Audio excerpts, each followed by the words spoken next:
Hi అండి, welcome to kitchen and restaurant. నేను ఈరోజు మిల్ మేకర్ మైసూర్ పప్పు కర్రీ చేయబోతున్నాను. సో ఆ కర్రీ ప్రాసెస్ ఏంటో ఒకసారి చూద్దాం.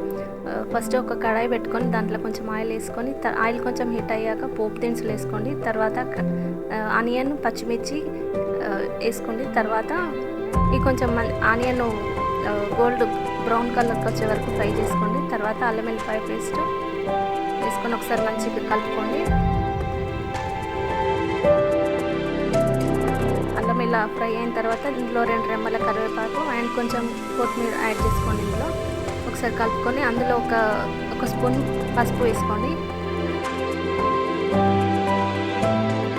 పసుపు వేసుకున్న తర్వాత నేను ఫస్ట్ మిల్ మేకర్ని హాట్ వాటర్లో కొంచెం నానబెట్టుకున్నానండి. ఎందుకంటే అవి గట్టిగా ఉంటాయి కదా, హాట్ వాటర్లో పెట్టేసరికి అవి కొంచెం సాఫ్ట్ అవుతాయి.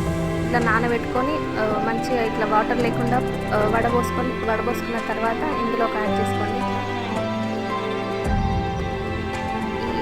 మిల్ మేకర్ ఫ్రై చాలా బాగుంటుందండి. అంటే మిల్ మేకర్ని ఫ్రై చేసుకోవాలండి బాగా. ఈ మిల్ మేకర్ ఎంత ఫ్రై చేస్తే కర్రీ అంత టేస్ట్ బాగుంటుంది. ఈ మిల్ మేకర్ ఇలా ఫ్రై అయిన తర్వాత ఇందులో నానబెట్టుకున్నటువంటి మైసూర్ పప్పు యాడ్ చేస్తున్నా.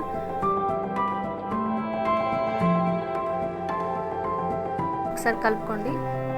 ఎందుకంటే స్టవ్ సిమ్లోనే ఉంచుకోండి, ఎందుకంటే ఈ పప్పు పలసగా ఉంటుంది కదా, తొందరగా మారుతుంది. సో మధ్యలో ఇలా కలుపుకోండి.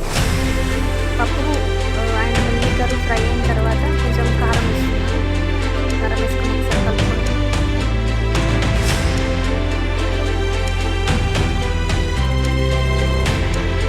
వాటర్ యాడ్ చేసుకుంటున్నాను. వాటర్ వేసుకొని ఒకసారి కలుపుకోండి. ఈ పప్పు తొందరగా అవుతుందండి. మీరు ఎంత హడావిడిలో ఉన్నప్పుడైనా తొందరగా చేసుకోవచ్చు. Easy and tasty curry. So ఈ పప్పు ఉడికిన తర్వాత నేను సాల్ట్ వేస్తున్నాను. సాల్ట్ వేసి ఒకసారి కలుపుకోండి. కొంచెం దగ్గరకు వచ్చినాక ధనియాల పౌడర్, కొత్తిమీర వేసుకొని ఆఫ్ చేసుకోండి. అంతే అండి, టేస్టీ మిల్ మేకర్ మైసూర్ పప్పు కర్రీ రెడీ అండి. సో మీకు కనుక ఈ వీడియో నచ్చినట్లయితే లైక్ చేయండి, షేర్ చేయండి, సబ్స్క్రైబ్ చేయండి. Thanks for watching.